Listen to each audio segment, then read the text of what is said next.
राजीनामा दिल्यानंतर तेजस्वी घोसाळकर यांनी उद्धव ठाकरे यांची भेट घेतली। उद्धव ठाकरेंसमोर समस्या मांडल्याची प्रतिक्रिया तेजस्वी घोसाळकर यांनी दिलेली आहे। समस्यांवर उत्तर मिळाल्यावर लवकरात लवकर पुढचा निर्णय घेईल। उद्धव ठाकरेंच्या भेटीनंतर तेजस्वी घोसाळकर यांनी भूमिका स्पष्ट केली। तर तेजस्वी घोसाळकरांच्या पुढच्या निर्णयाकडे आता राजकीय वर्तुळाचं लक्ष लागलेलं आहे। पक्षातील गळती रोखण्याचं ठाकरेंच्या शिवसेनेसमोर आता मोठं आव्हान उभं ठाकलेलं आहे। उद्धव साहेबांची मी भेट घेतली। त्यांनी मला बोलवलं होतं आज। आमचे बोलणं झालेलं आहे। माझ्या समस्या आहेत त्या मी त्यांच्याशी मांडलेल्या आहेत। त्याचं आता उत्तर मिळालेलं आहे आणि त्याची म्हणजे काही आहेत प्रश्न, त्याची समस्या अजून आहेतच।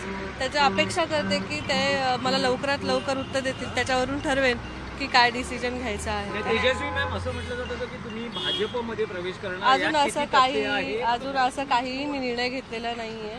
अजूनही मी ठाकरे साहेबांबरोबरच आहे आणि मी अजून काही गद्दारकी केलेली नाही। पण तेजस्वी मॅम, तुम्ही असं म्हणतात की मी अजून निर्णय घेतलेला नाही, पण तुम्हाला भाजपकडून पक्ष प्रवेशासंदर्भात काही ऑफर्स आहेत का?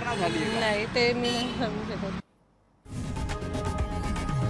लोकशाही मराठी ऐका, पहा, जागरूक रहा।